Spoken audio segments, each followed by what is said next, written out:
Thank you for watching QTV News. We take a look at stories making headlines. State House says it takes very seriously any allegations related to drug trafficking. President Edgar Lungu has replaced the John Kasanga-led Financial Intelligence Center FIC board, and the Alliance for Community Action has charged that passing the Constitution Amendment Bill number 10 into law will be as bad as having a poisoned drink. And now details in our news. State House says allegations of drug trafficking made by National Democratic Congress NDC President SUMBWE will be investigated. In a brief statement obtained by Q News, Special Assistant to the President for Press and Public Relations Isaac Chipampe says State House takes very seriously any allegation related to drug trafficking. Mr. Chipampe says Zambian law enforcement agencies will therefore take appropriate steps to investigate the allegations in connection with drug trafficking in coordination with all appropriate authorities. During a media briefing on Monday, National Democratic Congress NDC President Chimbaka challenged President Edgar Lungu to explain his dealings with businessman Valden Findlay. Mr. Kambwili said this is in particular that Mr. Findlay is allegedly involved in drug dealings and that there are now allegations that he is using the presidential jet to courier drugs. President Edgar Lungu has appointed new board members for the Financial Intelligence Center FIC to replace the John Kasanga-led board. Finance Minister Wale Ngandu has told a media briefing where he introduced the new board that the appointments come at the back of the end of tenure of the previous board in January 2019. Dr. Ngandu has since thanked Dr. John Kasanga for his contribution as interim board chairperson and the board members for their tireless efforts in furtherance of the objectives of the FIC. He has named the new board members as Justice Priska Nyambe, Pelagia Kalunga, Dr. Mike Goma, Regina Mulenga and George Siame, who is also the board chairperson. Dr. Ngandu says he has no doubt that with their diversity and experience, the new board will be equal to the task and continue to make the Financial Intelligence Center the leading institution in the anti-money laundering and countering the financing of terrorism regime. The minister has reminded the new board that they have a duty to uphold the operational independence of the institution, as this is one of the requirements of the international anti-money laundering and countering the financing of terrorism standards on the operation of the financial intelligence units. You will agree with me that the corporate governance requirements that the board of directors limit their roles to policy, oversight, and leave operational matters to the employees of the institution. As non-executive directors on the board, we need to ensure that we do not interfere with the operations of the institution, because that is the role, that the specific role that is left for the management to deal with. The center also has a coordination role to play in terms of relationship with other national anti-money laundering institutions within the country. You will note as you settle in your role that the FIC is the Secretariat of the National Anti-Money Laundering and Countering of Financing of Terrorism Task Force of senior officials, which is chaired by the Ministry of Finance. These institutions coordinate domestic, regional, and international anti-money laundering and financing of terrorism matters, and latitude should be given or accorded to them to ensure that the country is not lagging behind in implementing the standards as required. So far, they have done extremely well by coordinating the recent mutual evaluation for Zambia, which was very successful. Opposition United Party for National Development UPND President Hakainde Hichilema says he is not amused by the replacement of the Financial Intelligence Center Board by President Edgar Lungu. Mr. Hichilema, however, states that the move was expected, especially that the FIC, like many other citizens, tried to prevent corruption in government. In a statement made available to QTV News, Mr. Hichilema hopes that President Edgar Lungu will not proceed to fire the FIC Director General Mary Chirwa. He says the FIC has so far proved to be one of the key institutions in combating government's alleged insatiable appetite for corruption and plunder of public resources. The Economics Association of Zambia EAZ says credit rating agency Fitch is justified to predict reduced liquidity in the Zambian economy in the coming quarter. EAZ President Lubinda Habazoka says his association agrees with Fitch's forecast that there is generally going to be reduced economic growth for commodity-oriented countries. Dr. Habazoka states that the best thing for the government and the central bank to do is to see how austerity measures can be blended with stimulating the real sector of the economy. He has told QTV News that this is in order that the country produces more goods and more jobs are created. Dr. Habazoka says the EAZ is therefore urging the promotion of job creation with emphasis on the manufacturing industry. So what I think the central bank government responsible for fiscal policy is to see how we can blend austerity measures with stimulating the real sector of the economy, so that we can produce more goods, create more jobs, so that we can enhance spending. Household spending should be encouraged, but for households to spend, they need that income. So I think job creation at the moment should be encouraged, with much focus on producing those jobs in the manufacturing industry and agriculture sector to produce goods for export. For example, the Congo wants 1.1 million metric tons of maize. I think we can specifically for next year create jobs to produce that tonnage to export, and also to produce a tonnage that we are going to consume in this country. So there are a lot of interventions that we can put forward to ensure that we enhance economic growth in Zambia. The Alliance for Community Action, ACA, has charged that passing the Constitution Amendment Bill number 10 into law will be as bad as having a poisoned drink. Executive Director Laura Miti says her organization has observed that while the bill may have some good provisions, it also has some bad provisions that could be costly to the nation. Ms. Miti says her organization therefore insists that the Constitution Amendment Bill be withdrawn so that a constitution review process that is supported by the Zambian people is undertaken. Making submissions before the Parliamentary Select Committee scrutinizing the Constitution Amendment Bill number 10, Ms. Miti says the process to amend the Constitution must be mandated by the people. Ms. Miti states that the ACA believes that the government has no mandate from the people to change the Constitution to the extent of being proposed in the Constitution Amendment Bill. She says her organization has observed that the bill equally takes away some powers from the judiciary while leaving the Republican president with excessive powers. Ms. Miti notes that the ACA is also opposed to Clause 30 that amends Article 101, 102, and 103 of the current Republican Constitution to provide for a coalition government, which she says defeats the essence of having the 50+1 presidential threshold clause. Now, the question here is not who is being belligerent. That is not the issue. The issue is I should be able to recognize that the fact that this document that is meant to hold us together is so contested should be problematic. And our overall argument in this document is that we set out to address lacunas, like Honorable Grube said. What we're saying is the fact that we are now saying we will not be able to decide whether the president is unwell was not a lacuna. There was no lacuna about the number of members of parliament. That was not a lacuna. There was no lacuna about the Bank of Zambia. There was no lacuna about the debt. That was not a lacuna. Those were not the issues that were being discussed. So our argument is the kind of fundamental change being made to this document needs a lot more consensus. And we as the ACA would love for a point at which we begin to argue about public order, we begin to argue about whether what churches we go to. But the document that defines us becomes for once a sacred document that we agree. As Jimmy says, you don't have to be a prophet or a witch doctor to know that the next government is going to change this constitution. Why are we doing this to ourselves? Why are we doing it to the people? The amount of money that government, civil society, has thrown at constitutional development since 1991 is obscene. The Federation of Free Trade Unions, FFTUZ, has supported all but one article in the Constitution Amendment Bill number 10 and the introduction of the position of Deputy Minister.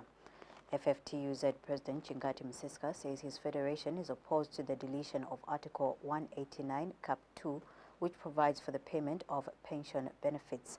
Mr. Msiska has argued that the deleted provision ring-fences retirees from destitution before pension benefits are paid. Speaking when his union appeared before the Parliamentary Select Committee scrutinizing the Constitution Amendment Bill number 10, Mr. Msiska says his federation is of the view that retirees must be maintained on the payroll until their benefits are paid in full. On the introduction of the Deputy Minister's position, Mr. Msiska submitted that the FFTUZ does not agree with the proposed amendment as it will only be a huge and unnecessary cost to the state. We had issues, of course, to do with the Deputy Ministers. Chair, the Federation was of the view that there was no need of the introduction of positions of Deputy Ministers.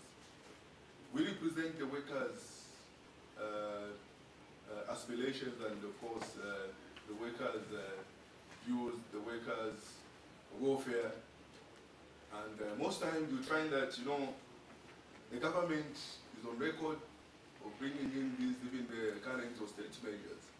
So if we want to talk about the austerity measures, there is no way, and we don't agree as a federation, as the labor movement, that we should also broaden a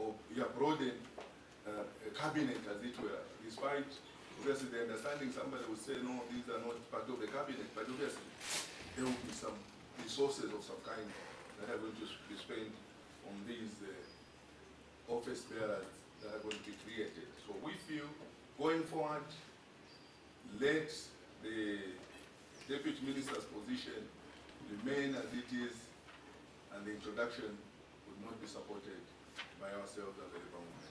So those are the the few contentious issues we felt we needed to speak out and also maybe present before yourself. Lusaka Province Minister Bowman Lusambo has unearthed a scam in which the National Institute of Public Administration, NIPA, is enrolling students without grade 12 certificates. Mr. Lusambo says government will not hesitate to expel any lecturer or management official at the institution who will be found wanting. Speaking when he addressed NIPA members of staff, Mr. Lusambo says he has evidence to prove that the institution has enrolled grade 12 dropouts, a situation he says is compromising the education sector. He says President Edgar Lungu is committed to providing quality education and that those found compromising the education sector will be prosecuted. For us, when we see thousands of people graduating, we know that we have added value in terms of education. And the people who are joining us this side, they will come and add value. And if I see 100, 200 people being withdrawn from this corporate organization,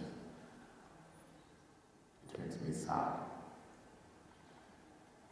Scrutiny is supposed to start with the colleges. If you want to enroll, you enroll people who are qualified. I hope I'm not talking to myself. I know exactly what I'm talking about. And I have evidence to that. Students from NIPA. I have evidence. And I want you to change and make sure that we protect the integrity of the school. Meanwhile, Mr. Lusambo has ordered for the immediate closure of NIPA Club, which is run by Gwembe District Commissioner Justus Piri. He says it is unacceptable for the bar to be located in the vicinity of the students' hostels, describing it as lawlessness. And NIPA Director Royson Mukwena has, however, refused to comment on the matter, saying it is in the courts of law.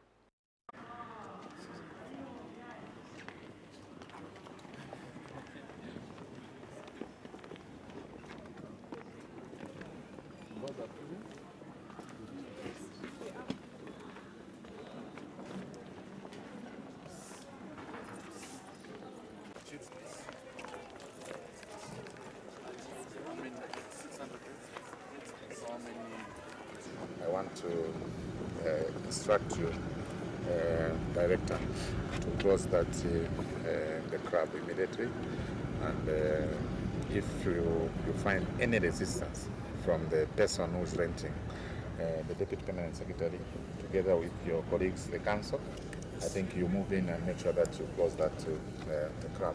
So it's not an ultimatum, it's a decision. Yeah, why should we make an ultimatum on our building? It's a decision, my friend. Me, as a minister, we are not going to compromise first the security of our students. We also compromise the behavior of our students. You know, the president has given us the Ministry of National Guidance and the Religious. And if the Minister of National Guidance come here and see what is happening at that bar, I think she won't hesitate to close that bar. So instead of waiting for her to come here and see that there are people who are destroying a ministry in terms of morals in this country. So I'm here as a provincial minister to work hand in hand with the administrators of this school. The decision has already been made by the Honorable Minister, so it's just implementation now. Who's the owner of the park? Is one of the government officials. Who's that? The name? I can't remember the name. Yeah. Okay. No, keep the name out of here because for now there's a court. The matter is in court. Meanwhile, Mr. Mukwena has appealed to the minister to consider donating a 65-seater bus to the learning institution. Therefore, we seek the patronage of the Provincial Administration Office and various government departments falling under your office in the quest to keep Zambia clean and green. I'm aware that honorables are very passionate about this. NIPA is aware that the Zambian government has put emphasis on the Keep Zambia Clean and Green campaign, as cleanliness creates a positive reflection of our country. Therefore, NIPA has a committee tasked with the noble cause of keeping the institute clean and green, mobilizing all of us.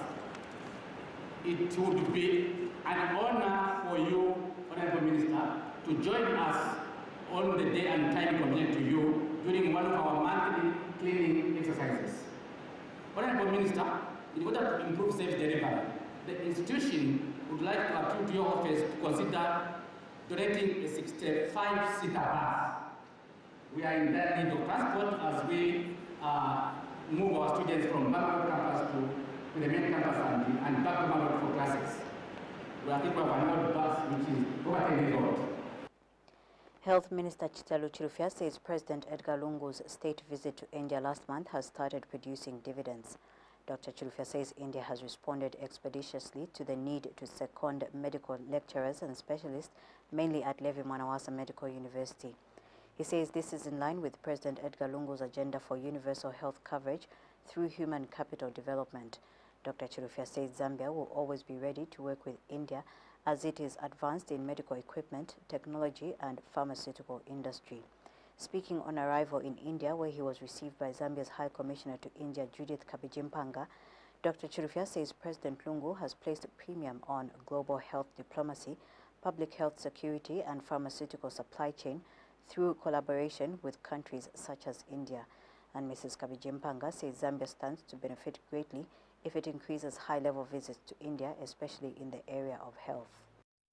In his recent visit to India, President Lungu emphasized the need for Zambia to strengthen collaboration with India, which is a giant in medicine, in public health security, and in health diplomacy.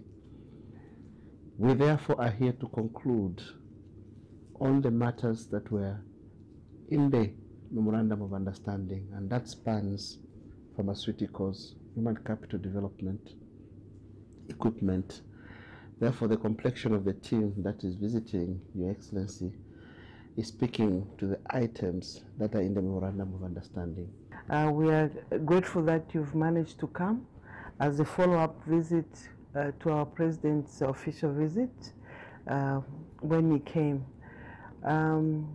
We are happy that your coming will come to fruition of the conclusion towards the Indian government and the Zambian government fulfilling the bilaterals in terms of equipping your ministry. This is contained in a statement released by First Secretary Person Tourism at the Zambian Mission in India, Bangwenavide. Government says the total degraded land in Zambia is now estimated at 55,103.7 square kilometers. Water Development, Sanitation and Environmental Protection Minister Dennis Wanchinga says communities in degraded areas have incurred huge financial and other losses because of land degradation impacts.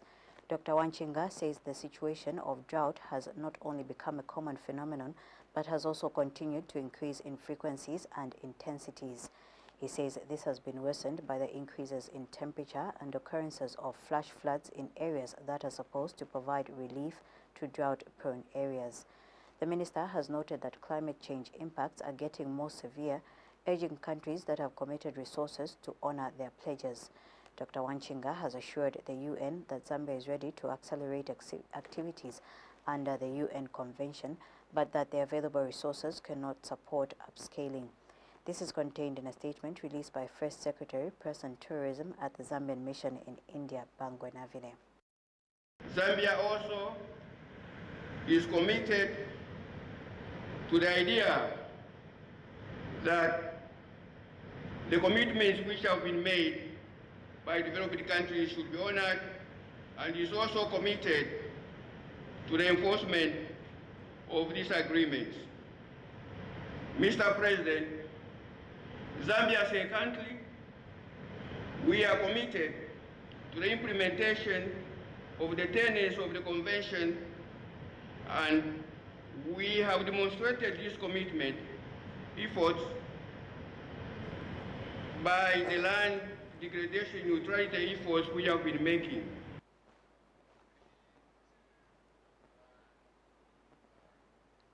One of Zambia's largest farm input suppliers, African Green Resources AGR, plans to invest $150 million with local farmers to develop an irrigation dam, a 50-megawatt solar farm, and expand existing grain silo capacity by 80,000 tons. AGR's chairman, Zunaid Yusuf, says the expansion program, which will see the joint venture seeking to add value to produce for local and export markets, will also add to factors currently owned by Agri Options Limited. Reuters quotes him as saying that it will be a combination of trade financing from African regional banks, export credit lines, equity and loans from European and American financiers. Mr. Yusuf says AGR subsidiary Neria Investments Limited has been involved in the distribution of fertilizer to approximately 1.8 million small-scale farmers, now wanted to diversify by investing in irrigation farming and agriculture industries. He says the development of the 80 million cubic meter dam and solar power plant will benefit commercial farmers and close to 50,000 small-scale farmers who will also be supplied with affordable farming inputs and appropriate technologies. Zambia's ambassador to Ethiopia, Emmanuel Mwamba, says the Tanzania-Zambia Railways Tazara project symbolized the deep mutual cooperation between Africa and China. Speaking at the China-Africa Cooperation Seminar held in Addis Ababa, Mr. Mwamba says in building the Tazara project, China made huge sacrifices in terms of financial, technical, and human resource to complete the project. He says this was done to ensure that Zambia accessed the sea for international imports and exports, as its sea routes through Lobito Bay, Angola, and Durban, South Africa, were blocked due to sanctions on southern Rhodesia. Mr. Mwamba says the Zambia-China Development Cooperation is based on mutual respect, as China did not interfere in internal affairs of the country and attached no political conditions to the support and aid given to Zambia. And ahead of a mission of the People's Republic of China to the African Union, Liu Yoxiong says the external malicious slander that accused China of neocolonialism and setting African countries into a debt trap were designed to undermine the relationship between China and Africa. It took Dr. Kenneth Kaunda, our first president, and President Julius Nyerere. They visited China and they requested Chairman Mao that he should help Zambia build this rail line. It's about 2,000 kilometers from Tanzania to Dar es Salaam into our country. This project was done. It's called Tazara or Uhuru Rail Project. At the time the project was done, it was the largest infrastructure project in the world after the Second World War. During the construction between 1968 and 1975, China suspended the construction of this rail line because its entire engineering and technicians were building this rail line. It cost $400 million in 1968. I don't know how much billions that could be now. To date, the Tazara Rail project remains China's biggest aid to Africa.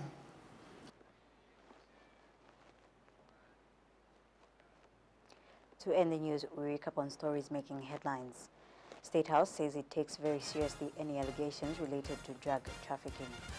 President Edgar Lungu has replaced the John Kasanga-led Financial Intelligence Center FIC board, and the Alliance for Community Action has charged that passing the Constitution Amendment Bill number 10 into law will be as bad as having a poison drink. On that note, we end the news. Thank you for watching.